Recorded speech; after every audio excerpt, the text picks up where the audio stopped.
California's August complex fire from August to November of 2020.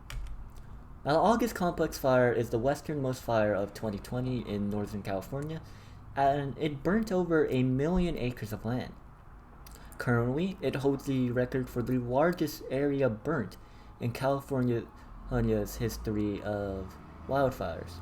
If we look over at the map, the August complex fires includes the Doe fire, which means that this fire was able to spread so far that it was able to reach up and combine itself with other fires in the area, creating this one big mega fire that was extremely difficult for firefighters to control and tackle.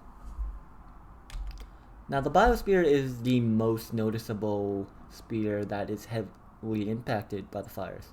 As we might have known, tens of thousands of humans were displaced by the fires, and 8,200 buildings were destroyed. Now, we don't really keep a record on the amount of animals that were displaced by the fire. However, assuming that 1 million acres of plant life were destroyed by this fire, it's safe to say that 1 million acres of wildlife was displaced by this fire. Now, the atmosphere is the second most impacted sphere on this list, as tons of smoke is produced.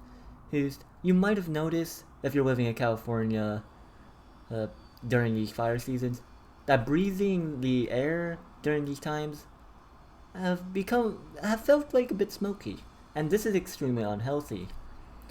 Yeah. But we also gotta worry about how dense these clouds are becoming, how much smoke is being produced. Yes. These clouds are so dense that they're going to be able to travel across to the East Coast and start impacting those communities. A person on the East Coast might have not noticed the California's wildfires or give a single care in the world because it's so far away. Now that the smoke is actually reaching the East Coast, they're gonna start feeling the effects of what happens here in California. Now, finally, it also adds more greenhouse gases to the atmosphere, fueling the ever so growing global warming scenario. Now, the main culprit of these wildfires are the hydrosphere. As you might have known, California has been in a drought for several years, and this means that the forest has been dry for this duration, which heavily impacts how flammable the forest areas are come fire season. Now, the hydrosphere is responsible for carrying the nutrients needed to support the plant life in the region, which impacts the geosphere.